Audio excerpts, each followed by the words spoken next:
Alright, today we're going to be making a video on making the perfect cartridge for rolling some black powder rounds for Civil War reenacting.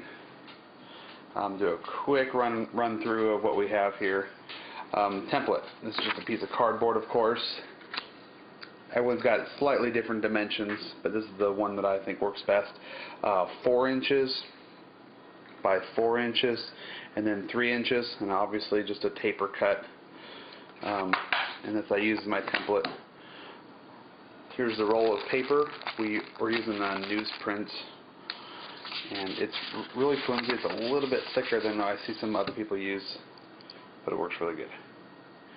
The newsprint I buy is in this giant pad. This is a 18 by 24 inch pad. I just got this from Staples, and it's 100 sheets. It's like a lifetime supply.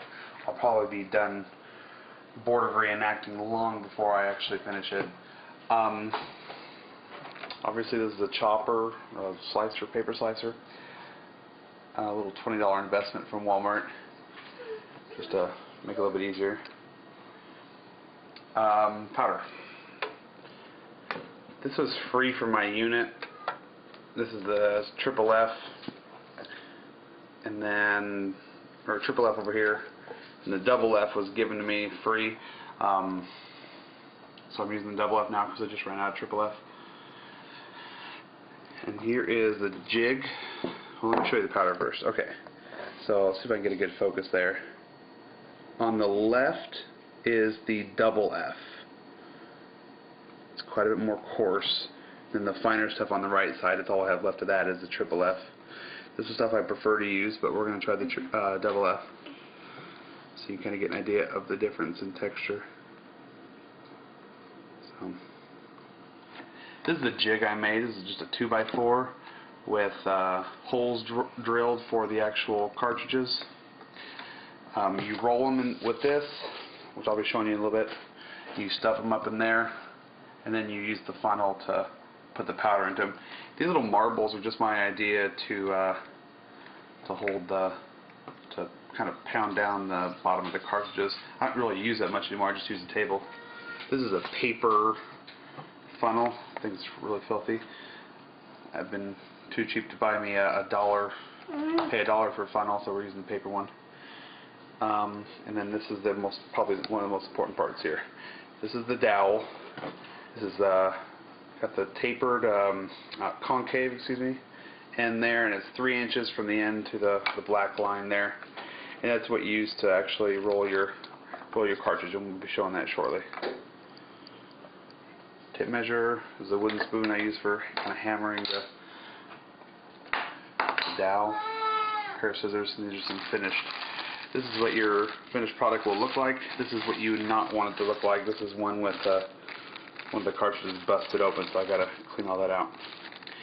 Usually with the way that I'm rolling, I won't have any busted. This is the first time that's happened in a long time. Alright, here we are with the rolling portion of it here. This is the fundamental of making the cartridge. What I'm not going to show you is how to take the big sheet out of the pad there of newsprint and cut it up. Essentially, you just take a sheet out and fold it up so you get a bunch of 4-inch sheets, and then you cut it out like the dimensions I showed you earlier on the template. So for this taper on the top, I just use a pair of scissors, but that's how you do it. That part's not really that important. Not really that hard to figure out. So they're getting started. The hard part is remembering exactly how to fold up the sheet. So you take it, so you get your line drawn at the concave end there. This is 4 inches from here to here. I take my paper and I slightly overlap over the black line there.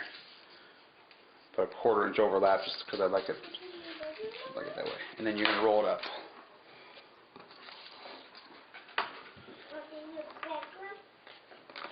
Okay. And we're just going to twist it nice and tight there and kind of ball that up at the end, at the bottom there. And I see some people really working on this really hard, but as long as you ball it up there at the end and roll it up pretty tight, it's going to be fine. Then you take something, I'm just using a wooden spoon here, and then we're going to tap it. You can use my little marble idea, but I don't really use that anymore. It doesn't seem like really that good of an idea. I see people hitting with their hand really hard, and I'm like, man, that after 100 rounds, that must be really getting sore. So that's it. You just take it out and put it in the, for me, I'm using a jig. You got to use some sort of a jig, because when it's time to start using the funnel to put all that powder in there, it makes it so much easier. See how another one is done here. Here in Oregon, reenacting, we're not allowed to put any kind of projectile, no staples, tape, cotton balls, any kind of wadding into the cartridge. It's just all folded up. Anything you put in there is considered a projectile, and that's a no-no. So here's the cartridge, and it goes nice and tight off the dowel. You put it in there, and these are just drilled by my drill. And it's kind of a crude looking jig, but man, it definitely does a trick. Okay, we're back. So after we've made the jig's worth of empty cartridges, we're going to go and start doing filling the powder. This is a 1 teaspoon that I have here, and then just a boring paper funnel. Again, I've been just too cheap to buy a plastic one. Alright, so you take exactly 1 teaspoon, and I'm sure there's more official ways of measuring this, but this does the trick. These are filling up.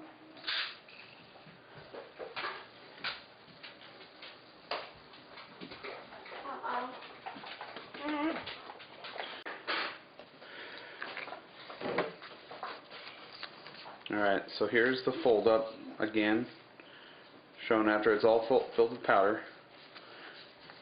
You're going to crease it on both sides like that, and you're going to mine the line right here, the fold. And then you're going to take it and fold in the top, and then the whole thing is going to fold over and tuck inside there. I know, this is the super exciting part.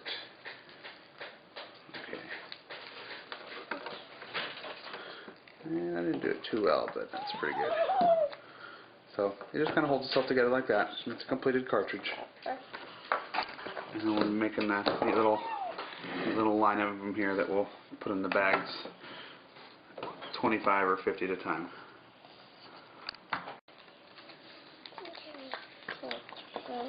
I don't want.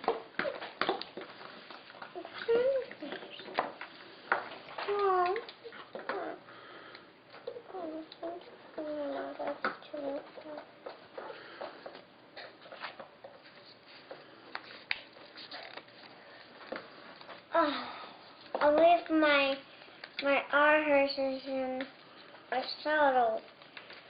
You left your horses where? I have 3 horses, and them in the garage.